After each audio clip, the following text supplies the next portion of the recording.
మూసీ నది మీద చర్చ జరుగుతుంది, జిహెచ్ఎంసీ మీద చర్చ జరుగుతుంది, ఇంకా అనేకమైనటువంటి ఇంపార్టెంట్ బిల్లుల మీద చర్చ జరుగుతుంది. ఈ సందర్భంగా ఏమైంది, ముఖ్యమంత్రి గారు నేను గతంలో ఉన్న పార్టీలో ఒక గుంటనక్క గారు ఉంటారు, వారిని మీరందరూ హరీష్ రావు గారిని పిలుచుకుంటారు.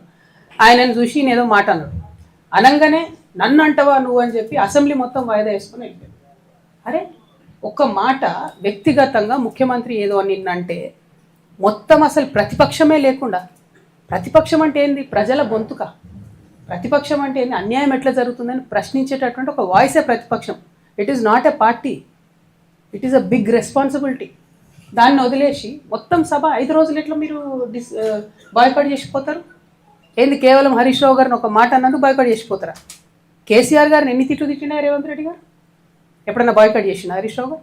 మొన్న ఈ గుంటనక్కకు డిప్యూటీ ఫ్లోర్ లీడర్ ఇవ్వగానే నేను చెప్పిన బీఆర్ఎస్ పార్టీని ఎవరు కూడా కాపాడలేరు అసెంబ్లీకి రాకపోతే అని. ఏం చేసిరు నిన్న?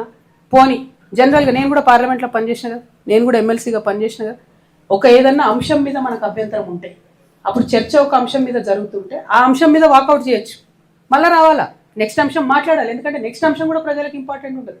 నిన్న మూసీ ఇష్యూ టైంలో డిస్ప్యూట్ అయింది. మూసీ అయిపోయినాక ఏం చేసిరు, హైదరాబాద్లో 300 డివిజన్లు చేయడానికి బిల్లు పెట్టిరు.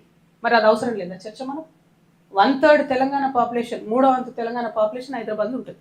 వాళ్ళకి సంబంధించి అంత పెద్ద నిర్ణయం జరిగితే ఎక్కడుంది ప్రతిపక్షం వాయిస్? లేదు. ఎందుకంటే హరీష్ రావు గారిని ఆయన ఏదో అన్నాడు కాబట్టి ముఖ్యమంత్రి గారు వీళ్ళు బయటికి వాకౌట్ చేసిపోతారు.